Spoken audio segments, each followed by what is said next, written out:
Welcome to the Fly Culture Podcast, bringing you interviews, reviews and fishing tips. Here's your host, Pete Tigus. I welcome James Waine back to the podcast to talk about what has felt a really strange season. I also chat with him about him embarking on a guiding career. Is it everything it is cracked up to be? Keep listening to find out. James, welcome back to the podcast. Are you good? Very well, thanks, Pete. Thank you again for having me. How are you? Very well indeed, thank you. Very well. Been fishing today, so I'm a perfectly happy bunny at the moment. But I know we were talking off mic a little bit, and we were talking about the season. And again, today on the river, I was thinking, God, I've not seen many kingfishers today. There was the odd mayfly still hatching in early July, which isn't that unusual, but the river felt almost a little bit alien to me. And I know many of the podcasts I've done earlier in the year, we were saying what a strange start to the season it had been. But is it still feeling where you are a strange season? Yeah, really, really strange. I think, as I sort of alluded to earlier, I think it's possibly the strangest season I can remember. I've probably not fished as much as I normally would. I think this year has been the sort of most infrequent fishing year that I've had in, I can't tell you how long. Various factors, but one of the main ones is just the condition of the river. Whereas I think I probably mentioned in a previous podcast, my favourite time to fish is sort of late April, early May. Abundant hatches. You can pretty much to the minute predict how things are going to go. And just for whatever reason this year, it hasn't been like that. I think we've had that prevailing easterly wind, which it just seems to have been never ending. It just seems to have started in March, and I think it was only this last week we got a bit of a southerly, and that just seems to have absolutely just wreaked havoc with the season. Hatches just haven't been there. We've obviously they have been. We've had hatches. We just haven't had the sort of reliability and the sort of the number of flies coming off that we would normally expect. And then you add to that the fact that we haven't had any rain. I know it was a bit different for you guys at the start of the season. I think down your way there was a bit more water. We pretty much, I can't quite remember. I think the first week or so we were in flood, or sort of on the high side, and then since then we really have had very little rain, and we've had some really hot spells as well. We've had a little bit of rain this last week or two, and it's given us sort of you would say a little lift in the river, which normally this time of year is a good thing. It just adds a bit of fresh water in, makes it fishable again. But because of the prolonged sort of low water levels and the heat that we've had, all the weed growth and everything is it really needs a good flooding, just to scour out that riverbed and freshen things up properly. So yeah, overall it's strange is one way to put it. Bloody awful is another way to put it, really. It hasn't been great at all. I've had some really good days nonetheless, obviously, but overall, not the best. And how do you deal with those sorts of days or frustrating fishing conditions, in the sense of, as we had too much water or too little water, or are you picking those moments to fish rather than going all out for the day? Yeah, I think, as I always have done, I've always tried to be quite selective and tried to give myself the best opportunity. If I'm looking at a sort of 3-day period and I think, right, I can choose one of these days to go fishing, I'll be looking at the river levels, I'll be looking at the weather forecast, I'll be looking at what times I'm going to be available on those days, and I'll be thinking, right, that's going to be the day, that's going to be the time. And then just sort of playing it like that. But yeah, I think it's been really tough this year because there's actually been occasions where I've just kind of thought, as much as I'd love to go out and have a good day's fishing, I've kind of known that it's not going to be a good day. And you could say, how do you know? You'll never know unless you do it. And a bad day's fishing is better than a good day doing anything else.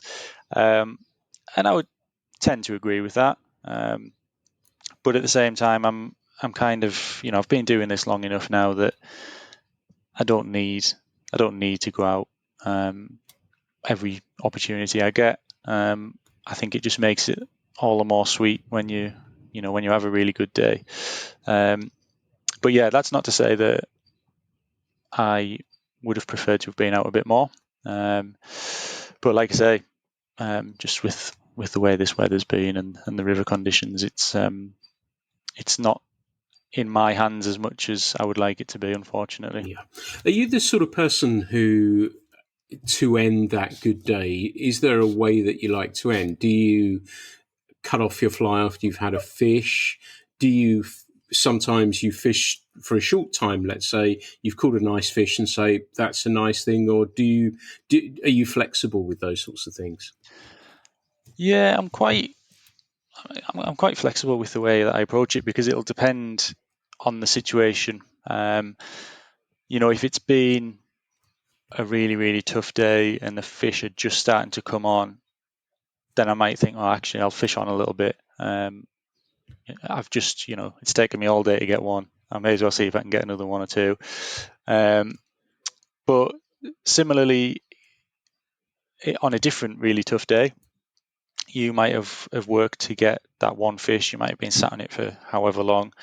And they're the ones, I think the ones that you've had to work for, you've been watching it, you've learned its behavior, you've been trying to figure out how to approach it.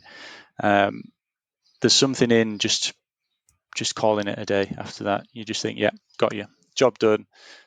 And then you kind of know, I think, because on those sorts of days, you know that was probably the only fish that you're going to find, unless you're going to sit there for another 6 hours or whatever. So yeah, those are the sort of days where I think, no, cut the fly off. And you're right, you do have to cut your fly off, because if you don't, you will just get sucked back in. That's inevitable. So yeah, cut the fly off, throw the rod back in the van and go home. Yeah.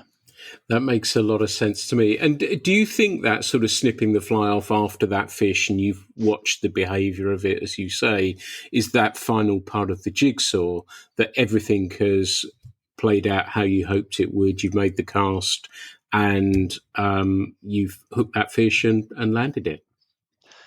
Yeah, I think so. I would say, I'm just thinking about it now, and actually, more often than not, when I cut my flies off, is at the end of a bad day, and it's kind of not wanting to torture myself anymore. There was a day, I think it was just this winter gone, actually, Roger and I were grayling fishing, and it had been a real slog. And grayling fishing generally, when you're nymphing, it's not, it's generally pretty easy. Like you can almost guarantee you'll get a few fish. And we'd just been slogging away. We'd covered so much water. And I can't even remember if we had any fish to show for it. If we did, it was just one or two, and not worth it. And I'd got myself snagged, and I got myself just wound up to the point of I just sort of writhing at this rod, trying to free the snag, and then I just waded out into the channel and just grabbed hold of my line and pulled it free. And I think I lost one of the, I lost the point fly. And then I just pulled off the dropper and wound the rest of my line in. And Rog just looked at me, and I just looked at him. I was like, yeah, and I know, I'm done. Yeah. It's just one of those days. But I think that's it. It's to save myself. Like I say, obviously, there are times where you think, yeah, job done, I'm happy. But more often than not, if you see me cutting my fly off, it's me sort of saying, yeah, I'm done, because I'm going to end up breaking something. Excellent. I was thinking as well that you talked a little bit about the behaviour of a fish, and we talk a lot on the podcast about the observation of fish, and as you say, its behaviour. What is it, and how long do you tend to spend watching a fish? Do you sort of walk the bank looking for a fish? Then, if you found it, how does that reconnaissance and how does that play through until you've actually made the cast? It'll really depend for me on where I'm fishing. On the tees, you can't sight fish. You can, obviously you can see rises, but you can't sort of be stood above looking down into the water and seeing fish sort of moving around. So on the tees, you don't really need to spend that long watching. You just settle down, watch its sort of rise pattern, work out its sort of area of motion, and then you get a kind of feel for where it's going to be and when. But on rivers like the Eden, where it's a lot more clear, you can get up on a higher bank or a tree in some cases, and you can just sit and watch them. And what's really good is you can just learn, because I always feel like wherever you go fishing, you can learn about fish. Obviously, fish in different rivers are going to be different, but by and large, they are the same species. They do have the same behavioural patterns. So, what you learn is that those fish that are rising in the tees, they might not necessarily just be sat in one position and just sort of going up and down on a linear sort of line. They might be cruising backwards and forwards. They could be going 20 to 50 yards downstream, and then just sort of cruising up and down looking for the food. It's going to depend on your situation. If they're in a sort of traditional food lane and there's plenty of food coming down, then yeah, they're going to sit under there and they're going to wait for the food to come to them. They're not going to waste time moving around. But yeah, it's just, you can learn from I always think anytime you get to see a fish in its natural sort of environment, you can learn something from it. There's been times where over the years I've been sat sort of cast into a rising fish, and I'm thinking it keeps rising in a very slightly different position every time. So then you're having this debate with yourself, well, is it one fish, or is it two fish, or three fish, or and then there was one specific example I remember I sort of had that refusing to take anything that I threw at it. So I kind of gave up, and I managed to get up onto the other bank where I could have a vantage point and look. And I just sat and watched it. And I felt, well, it was only about a 6 to 8 inch fish. So I felt, I thought, oh, well, never mind. But yeah, it was amazing just watching it sort of cruise around and just see how many different areas it would just pop up and take something. So it was working quite a big area for what was obviously a small fish. So yeah, in answer to your question, I will sit as long as it takes. I'll never rush it. If I think it needs 10 minutes, then I'll spend 10 minutes. If I think it needs an hour and 10 minutes, then it'll be an hour and 10 minutes, just whatever it takes. And you make a very, very salient point about fish moving about the pool. And it resonates with me because that's exactly what happened today for me. That I saw a fish rising, then I thought it was another fish, but there was a clear pattern. And like you say, by taking a little bit of time to watch what is happening, I could see that it had a small pattern, and I managed to land the fly there.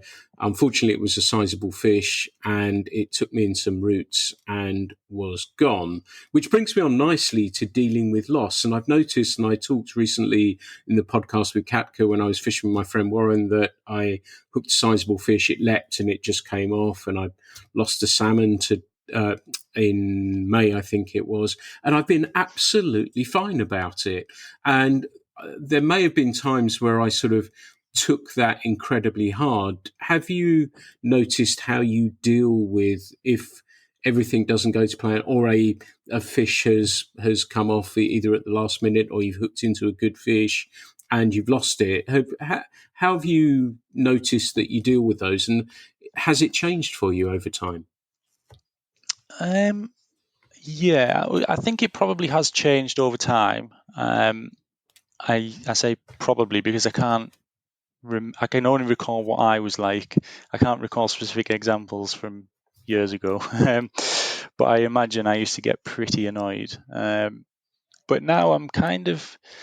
It'll depend again. I feel like I'm saying this to everything, but it does depend on the situation. If it's something that I've done wrong, and I know I've done it wrong, I've put too much strain on it. I've allowed it to run into some weed or whatever that I could have avoided. Then I do take it quite badly, because I've kind of got myself to blame, and I've done it wrong, and I was stupid. If it was just the hook hold wasn't good enough, or something else has happened that was out of my control, then I'm quite relaxed about it. I just think, well, I've had that. I filled it. I landed the fly where I wanted it to. It's filled the fish. It's taken it. And as much as we all love to play a fish, land a fish, get the hero shot, all that, really, in essence, the main thing, what we're aiming to do is fool the fish into taking an imitation pattern, and I've done that. So yeah, I think if I'd gone back 10 years, 15 years, I don't think I'd be saying that.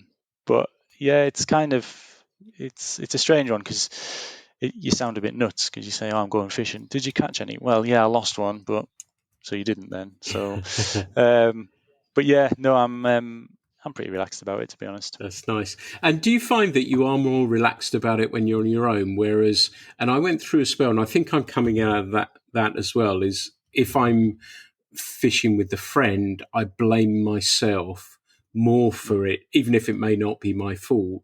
But now I've sort of come around with that and thought, well, it's just come off, and that's how it is. And I've done everything in my power to do my part of the deal. Sometimes it doesn't work out that way. But have you noticed that when something like that happens when you're on your own, compared to, say, you're with somebody like Rogers, for example, that you notice how you behave with that loss in a different way? I think I'm generally the same, whether I'm with someone or without, because I think if I'm without, I think, oh God, thank God no one saw me cock that one up. But whereas if I'm with Rod, for example, he was there to at least witness that I should have caught a fish. So if I end the day without a fish, he'll be reminding me and saying, "Well, you did have that one." I was like, "Yeah, that 5 pound trout that I lost. Yeah, thanks for that." But yeah, so I think I'm kind of take it either way. I'm not too bothered about it. And so you've said it's been as I'm sure many people listening will agree, that it's been a tough season. So is there anything you've done that you've had to be flexible with that has got you out of a hole this year? Any sort of subtle changes that you've had to do to things to find you some success? Not really. One thing I have done, which I never thought I would, is I've fished subsurface a little bit more than I normally would. I've always been a little bit sort of dry or die, and that's, again, it's just by choice. It's just how I prefer to fish. But there are times when that just ain't going to catch you anything. So yeah, I've had to, for want of a better phrase, resort to going subsurface, a little bit of duo. So yeah, and kind of fishing water that I know will hold fish, but not necessarily where I'd want to be fishing, if that makes sense. So yeah, I've always been quite big on not really. I like to start the season on the dry, and fish dry pretty much throughout, for the most part. And I've always been quite keen not to fish nymphs during from the start of the season to mid-June, because there's always that chance that grayling are going to come up and take it. In fact, probably more chance than trout. And I've always kind of resisted, just to avoid that more than anything else. But yeah, this year I have found myself fishing a nymph a little bit more. Bycatch hasn't been too bad, to be honest, thankfully. So yeah, I haven't felt too bad about it. But again, if I was fishing a spot and it was sort of grayling after grayling, then obviously I'd move on. But yeah, I've been pleasantly surprised that I've been able to fish some different methods and avoid the grayling for the most part. Great. And I guess you said, dry or die, that's been borne out really, I guess, by the fishing conditions more than anything else, isn't it? Yeah, that's it. It's just, yeah, I mean, dry flies just, I think I've talked about it before. It's sort of the visual element and the intimacy of it is just something that I've always loved, and I think that always will be my preferred method. And I think because I've never been, catch at all costs type of angler, I've never really been bothered. But there's a difference between catching at all costs and never catching a fish. Yeah, if it's as bad as it has been at some stages this season, I'm not averse to sticking a little nymph under an indicator fly. And that's fine, isn't it? That's just a function of conditions, and you've adapted to those conditions, right? Yeah, we'll go with that. Yeah. So have you had any change-up flies that have been a constant that you felt, actually, I've not used that a great deal, or like you say with the nymphs, has there been anything that you thought, oh, actually, that's worked quite well for me? Just lately, actually, I've actually been using CDC a lot more over the last season and a half. I've never really liked it. Like, don't get me wrong, I know it's got some serious benefits, but a lot of the sort of freestone rivers that we fish, faster flowing and a bit more turbulent, it's just trying to maintain it every cast. Dusting it, oiling it, doing whatever you can, drying it out. But sometimes you just need that sort of little delicate fly, where deer hair is just going to be a bit too bulky, not quite enough movement in it. So I've actually been using CDC a little bit more than I used to, and especially of late for just sort of generic terrestrial imitations, not imitations, suggestions, just sort of anything from size 16 to 22. Those pesky little trout that sort of smut around under the trees, and you sit watching them strain in your eyes, and you see them rise, and you think there's nothing on them. What on earth are they rising to? So yeah, you just go down in sizes with little CDCF flies until they take one. Yeah. And does that mean then that you will go down to the sort of, will you go down in sort of increments, or will you go from something, let's say, to a 16 to a 20 and then go smaller from there? Is that how you tend to play those things? Because it's easy to naturally think, and we talk a lot about them on here, and I know people are on social media and stuff a lot more now about aphids and the importance of having those in the fly box. Is that the natural route for you, to go smaller and then very small? Yeah, I think Kind of. I think, as you know, I'm not one of these who has millions of patterns. I like to keep it as simple as I possibly can, and I've kind of just got this sort of theory. If it's smaller than I'll tie my iron blue dun, for example, down to an 18, 16 or 18, somewhere in between. If it's smaller than that, then you're looking at a size 20. So if I can't see what they're taking, it's probably going to be a size 20. I don't have the best eyesight in the world, obviously. I wear glasses full time, so but I do tend to see what's on the water. And if I'm not really seeing what it is, then I know that it's got to be at least a 20. So like you say, I'll sort of jump straight down to that. And then if that doesn't work, a size 10 sedge hog. Nice. Nothing wrong with that at all. Funnily enough, I found a pattern today and I asked Warren, it was a caddis pattern because I could see them about, and it was sort of kind of like a CDC in elk. Somebody had obviously given it to me. They'd felt sorry for me or something, or just asked me to try it. And it was like CDC in elk, but also had a soft hackle, like you'd have on a jingler. And it just looked fabulous in the water. And I caught fish on it today, and it was a beauty. And I'm going to see if it is you, Warren. Thank you.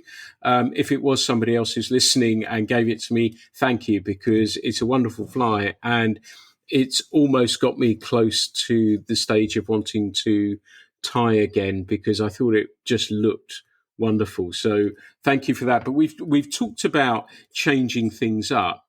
And I guess the biggest change is that you've decided to become a fishing guide, right?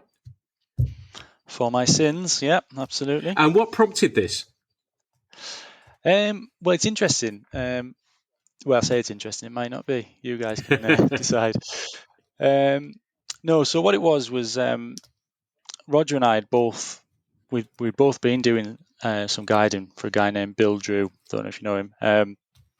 And he has a guiding business in Scotland, Scottish borders. And we'd been doing, he'd been asking us for a couple of years if we'd help him out here and there. And over the sort of period of time, we'd got chatting about it when we'd been fishing. We'd be like, we know enough, we're experienced enough, we know the waters enough. Do you think we could do this ourselves? Do you think we could offer a service that people would want? And we sort of talked about it for a long time, and we kind of ummed and ahed, and we'd kind of we kept talking ourselves out of it, because we look at some of the guys that do guide and have been guiding, and we think they've got all these years in the game. They've really put the yards in. You speak to them and they really know the stuff. And we'd kind of said, we're not at that level. We're not at that level. And then the more we thought about it, the more we fished, the more we talked, and there'd be certain times where we'd have a really tough day fishing, and it'd be a really successful day. It was a tough day, but a successful day. And we'd kind of look at each other and we'd say, listen, if we can do this, if we can catch fish in these conditions, good fish as well. We were going to new rivers and catching fish. We were working it out for ourselves. And then, you add to that our sort of pretty intimate knowledge of our home rivers, so to speak. Then yeah, absolutely. We both, I tie flies to a reasonable standard, so I'm told. He is obviously relatively good at building nets, whatever. No, obviously he's his nets speak for themselves. We both build rods. We've dedicated a lot of time to learning a lot of different things about fit, and just not just the fishing itself. Like I say, rod building. We'd looked at sort of tapers for cane rods. We looked at tapers for lines. We looked, we've looked at a lot of things, even sort of practical things like chest packs we talked about in the past. Why isn't there anything that's perfect? There's always a sort of drawback somewhere. So we'd kind of look, and people were coming to us more and more through social media, and they were saying, "Oh, I want to fish here. Can you give me some advice? What would you do here?" It was just at the start of this year. Well, it was during the winter. I was sat at home, and it was a miserable day. There was no chance of any fishing. And I just said to my partner, I said, "Oh, pass me the laptop." She said, "Oh, what are you doing?" I said, "I'm going to make a website." And she said, "What for?" And I said, "Well, I've been talking about, possibly going into this guiding." I said, "Roger and I have been talking about it a while." I said, "What do you think?" She said, "Yeah." She said, "I've never known anyone talk about anything the way you talk about fishing." She said, "I know." It was funny because I made her listen to our podcast. I said, "Listen, just have a listen, just see what you think." Because I think at the time I was trying to get her to come fishing with me, to give it a go. And she said, "It doesn't really interest me, but I tell you one thing, hearing you talk about fishing was something else." I said, "All right, okay, whatever." So she passed me the laptop. And I am not very good with computers, I don't mind admitting. And I just started sort of, I went onto a website builder and I just started playing around. And I said, "What do you think of this?" She said, "Bloody hell, that looks good." And I said, "Well, that's me." So then I think what I did was I took a recording on my phone and I sent it to Roger. And I said, "Why don't we just go for it?" And he said, "Yeah, looks good." So then I did. I built the website, and then we worked on a logo.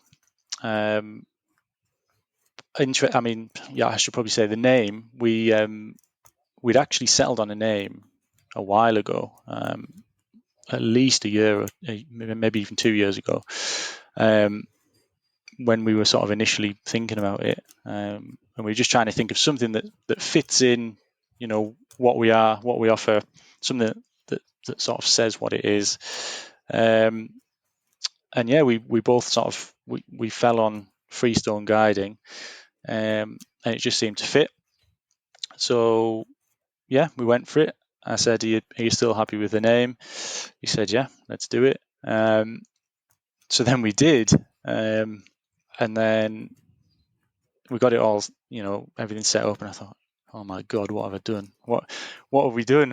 I was never supposed to actually bite the bullet. But yeah, that's kind of how it happened. And did you go through many names before you settled on freestone guiding, or once you said that was the job, was it? Yeah, I think, like I say, it was quite a while ago, but I seem to recall it was over quite an extended period of different fishing trips, and as we've been talking about, we'd sort of been throwing these names around. But I think it was once we'd mentioned freestone guiding, I think we maybe didn't sort of settle on it straight away, but we kept coming back to it, and I think that's when we thought, yeah, that, I mean, is the name that important? Probably not, but for us, it kind of indicated what we were. It's we both love freestone rivers, and that's what we fish. So it seemed to make sense. Yeah, absolutely. It's a great name. Roger, as James has said, is the man behind Eden Made Nets as well, and I've bought one and like them very much as well. He's been on the podcast, so it's worth having a listen to. Did that make that a little easier for you to go into this or go down this path with a friend with you? Yeah, I think it did, because you sort of draw confidence from each other. There's been times where when we've been fishing just sort of by ourselves as fishermen, and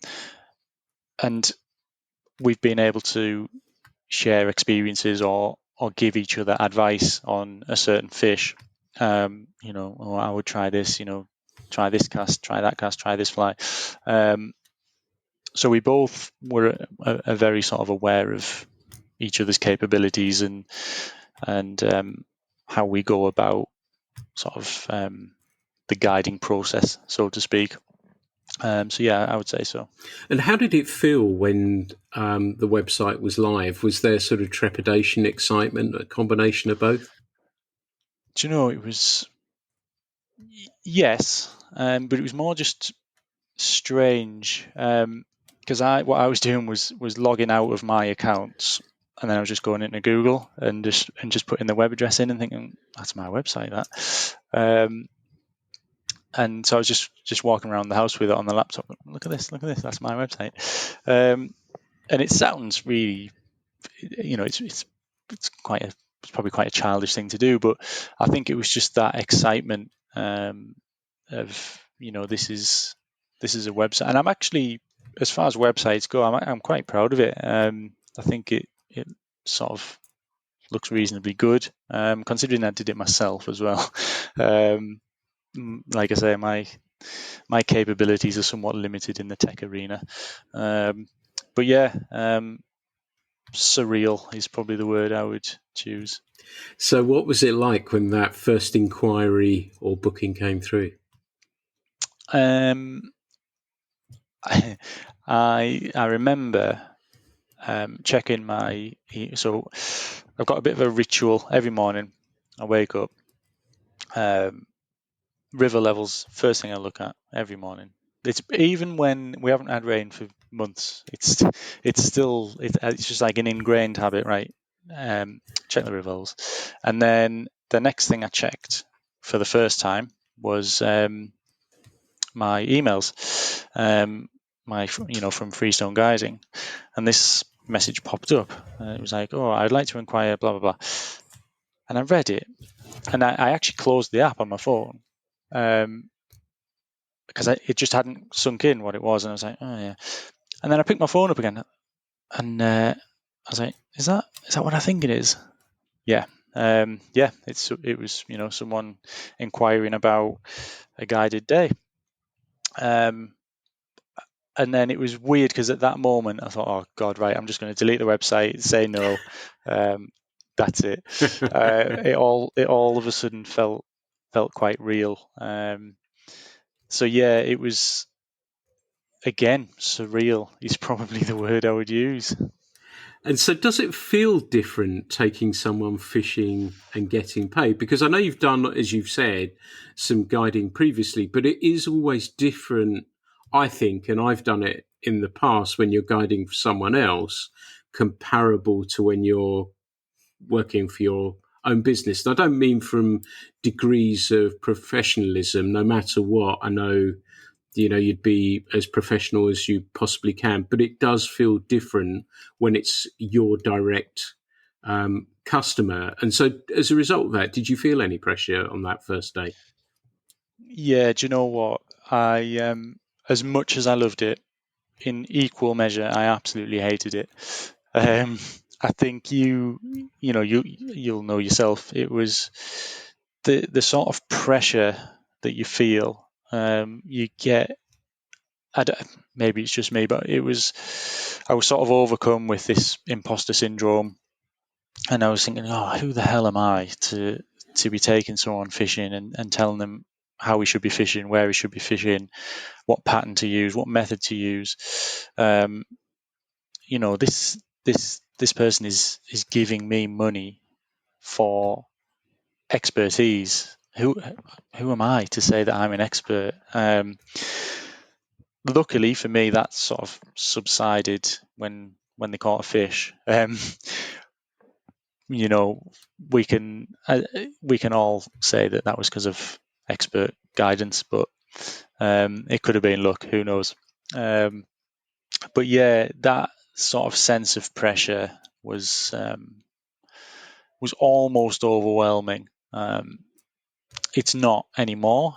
I don't feel it anymore. I think it was obviously just a build-up of excitement, nerves. Like I say, that imposter syndrome kicking in.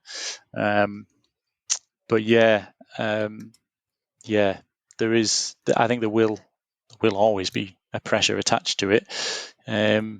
But I'm quite good at managing expectations, I think. So if I know it's going to be a tough day, I make sure I let them know. And tell me something, were you up tying some extra flies the night before?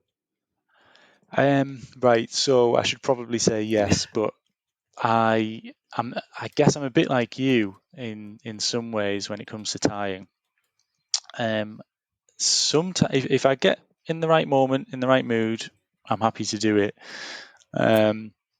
Otherwise, it's a bit of a chore. I'll tie up what I need. So I'll have a quick, I'll scan through the box. I think, yeah, I've got enough. That'll do. It's only when I, really, if I've run out of a pattern, or if a certain pattern's been working, or I expect a certain hatch, and I think, I could do with another couple of those, then I might do a bit of a late night session. And it's that thing you do as well. You always leave it. You've got to be up at 5:30 in the morning, but you'll leave it till midnight to tie something. So yeah, they're things that I like to think as time goes on I'll get better at, but in reality I know that I won't. And the waters that you guide on well, and that was one of the reasons that you went down this path. Did it make you a little proud as well to show those waters to your guests on the day? Yeah, I think it does. I think a lot of my motivation for doing it is that I never really sort of had that expert. I'm going to use that word expert again. We can use it loosely. I never had that sort of expert tuition on the river.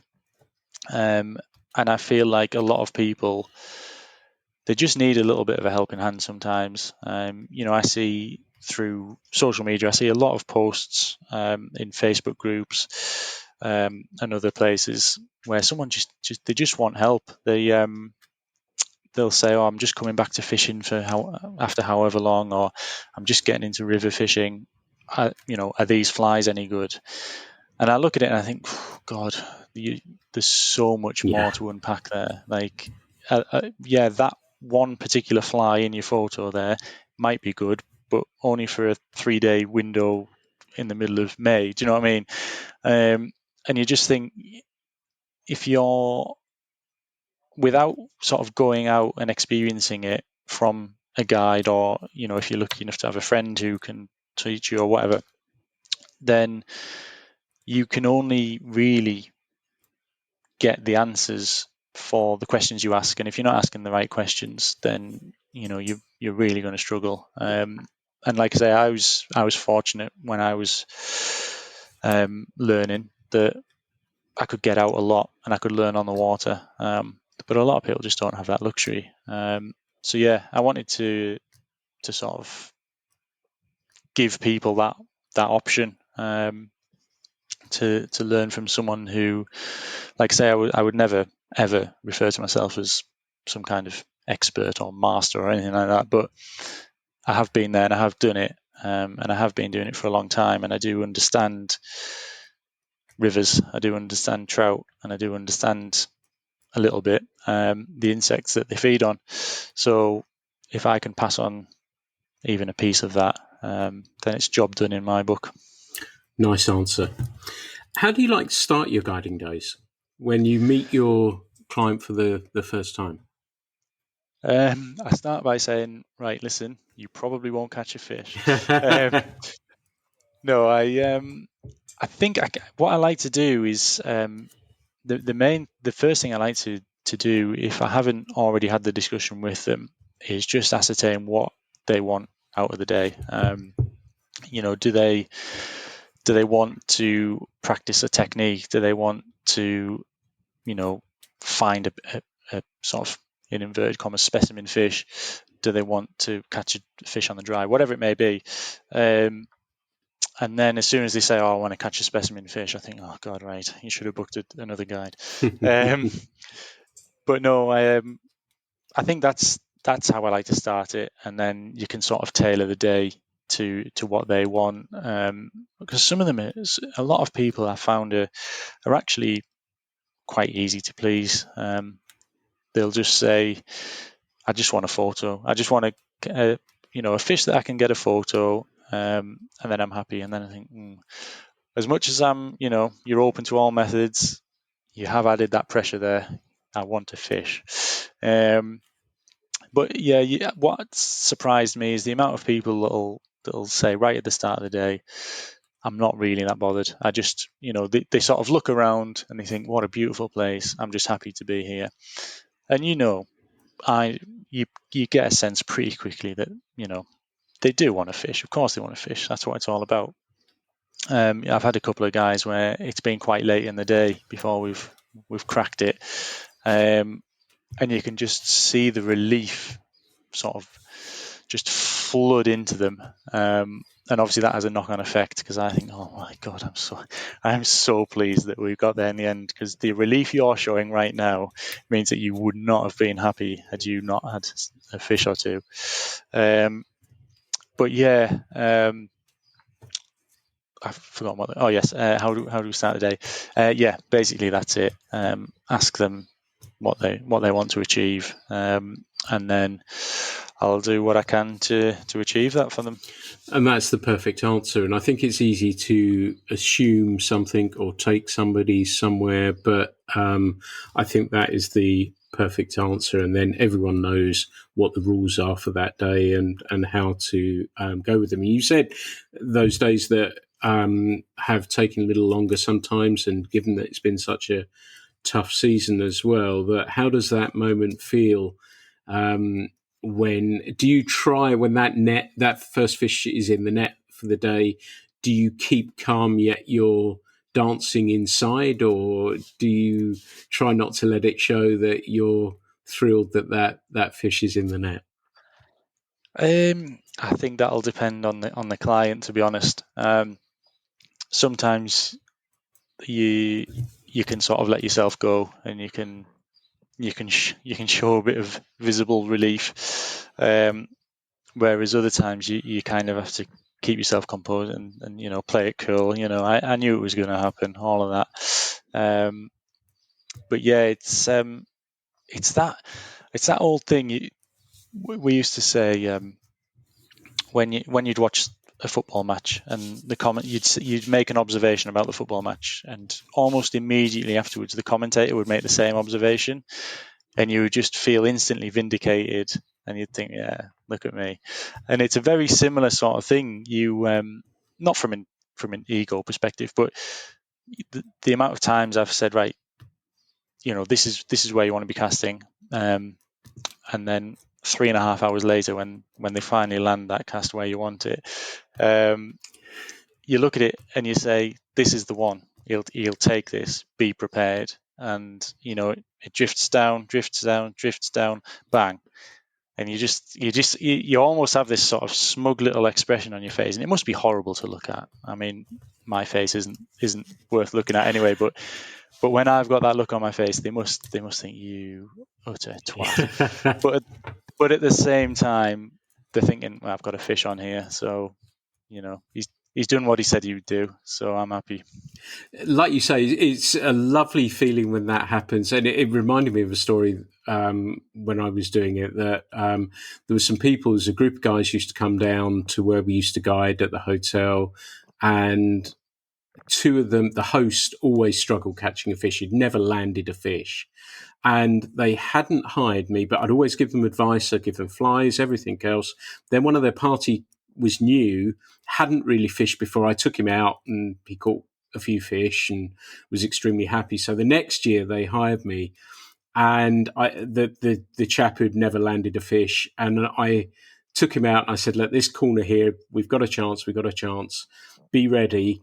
And a fish took, I gave him a duo, ran it down the bubble line and hooked the fish, and we landed it. And I was so thrilled for him that I hugged him. And I was so pleased for him. And it was like a massive relief for him. I was pleased that it sort of cemented his relationship with the place even more deeply. And he just went from strength to strength. And that's one of the beautiful things about this job, when something goes well, and for somebody who's been struggling, and you call something up and they catch a fish, it's a wonderful moment, isn't it? Yeah, it is, and it's kind of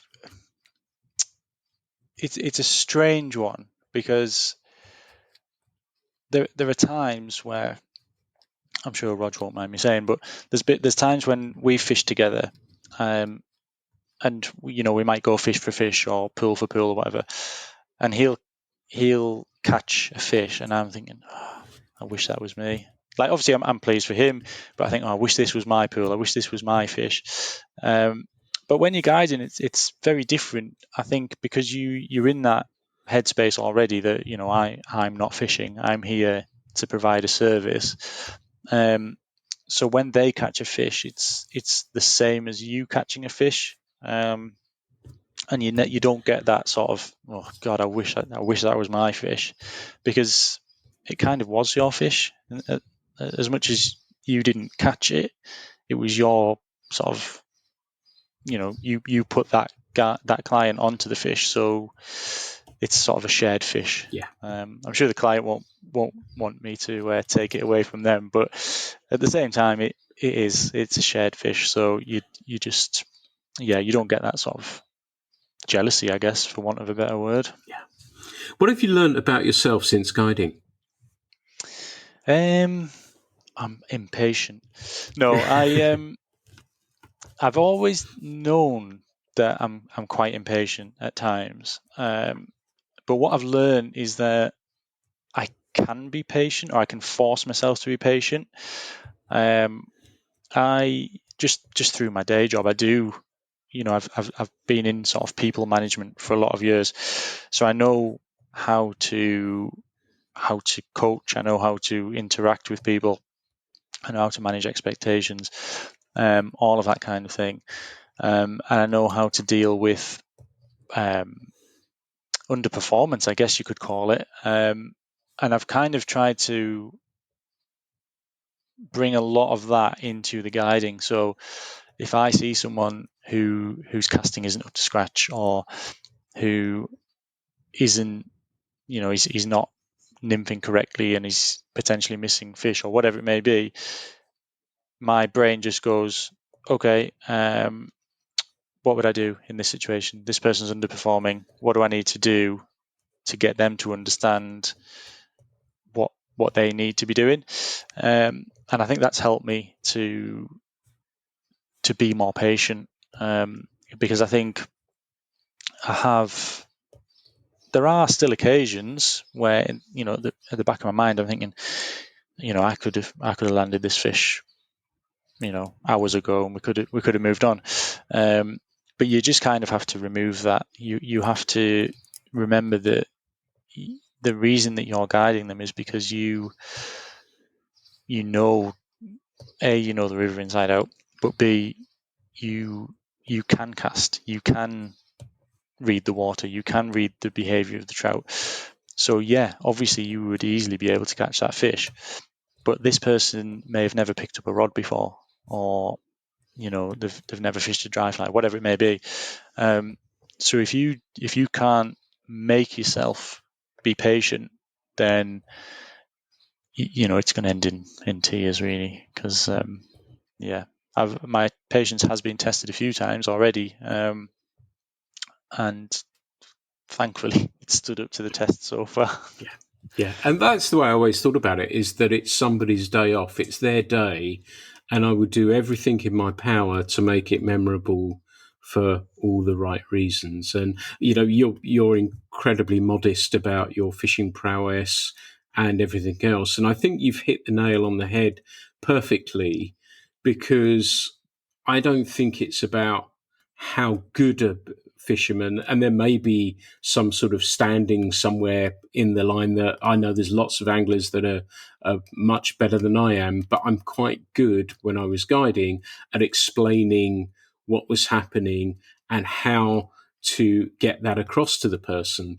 And I think that's the greatest skill of a guide, rivercraft and everything else aside, is that ability to communicate and get that point across to the person that they're guiding. And it strikes me that I speak to you on the phone, from your writing, from your social media, everything else. That's a real strength. And now I learned from your other job as well that that's a real strength, and that's probably why I'm guessing it's working pretty well for you. Yeah, I think that's it. I think I'm not one for sort of jumping into things anyway. So I never went into it and expected that it was just okay. Well, if I know how to fish, I can guide. I was very well aware that was really just one small element of what it takes to be a guide. But I would still say, even then, even coming into it with a sort of understanding of what would be involved, I was still a little bit surprised at just how much focus was not on the fishing knowledge, if that makes sense. You've even time management, organization, communication, all these kind of things. There's so much to it even before you get to the river. And then, like you say, again, I'm going to use a football analogy. The best players don't necessarily make the best coaches, and some of the best coaches in the world weren't necessarily the best players. There are plenty of guides out there who will be better anglers than I am. I have no doubt. There'll be plenty of anglers out there who are better anglers than I am, but don't guide, can't guide, won't guide, whatever it may be. I feel like I've got something to offer, and I kind of think, if someone wants to tap into that, great, more than happy. If they don't want to tap into it, okay, great, more than happy. It's one of those things. But yeah, it's as much, like I say, as much as I kind of was aware of what would go into it, it has still been eye-opening. Now you're being more involved with fishing in a different way. What do you like to do when you step away from fishing? What hobbies or pastimes do you enjoy to do that takes your mind away from fishing other than looking at water gauge heights? No, well, what I do, my partner Leah as well, she's quite into outdoor stuff, and so am I, which works out pretty well. So we do a lot of hiking. Actually last year we got into paddleboarding, and I'm really obsessed with it now. So when summer comes around, I like to get on that as much as I can. I did actually mention to her last week that next time we go, I'm gonna try and fish from the paddleboard, but we'll see. I'm not, I'm not quite at Point Break standards, so I don't know if I'm going to be able to fish from one, but we'll see. I'll probably get wet, but yeah, that's it really. I'm very much sort of, I like to be outside, so if I'm not fishing, I want to be hiking, I want to be paddleboarding. We've got a pack of dogs that need walking, so that takes a lot of time as well. But the beauty of dogs is they make good hiking partners, and fishing partners. They certainly do that. Can you see it, or would you like it to be a full-time job? No. Straight off the bat, no. Main reason being, I would never ever want it to take away from the enjoyment that I get from going out and fishing. In this world, time can be precious. If I've spent 3 or 4 days guiding, the last thing that I want really is to spend more time away from home. So if you've got to get that balance right. If I can sort of cut back on a day's guiding so that I can go fishing myself, then I'll do that. But yeah, I never ever. I think the other thing, I don't ever want to put that much pressure on it that it becomes the sort of my source of income, because then I would worry of what it would turn into. Would I be thinking more about paying the bills at the end of the month than providing the best service for my client on the day? Whereas the way it is now, I can pick and choose. I can, if someone comes to me and says, have you got availability, I can say, no. They don't need to know that actually I just don't want to do any guiding that week. It's very much, I guess, what I'm doing is making myself more exclusive. But no, it's very much a case of not putting too much pressure on it. Just sort of allowing sort of natural growth with it, but to a point. And I never want to be at a position where I'm sort of flat out guiding and struggling to juggle home life or not seeing people that family and friends and what have you. So yeah, you've got to keep that balance. So yeah, that was a long-winded way of saying no, I don't want to do it full time. Are you pleased you've done it though? Yeah, I am. Like I say, I feel like I have something to offer people, and I'm pleased that I'm now in a position that I can share that. I think it's making me a better angler, and I think it's just interesting to a lot of the people that you meet through guiding. It's interesting. It's really interesting to hear their stories, and you'll have people coming from who knows where, and you get to hear about what their fishing is like, what the rivers that they fish, and it's just interesting. And it's me, I love talking about fishing, so the way I see it, I've got a full day of talking fishing with someone. So that sounds absolutely perfect.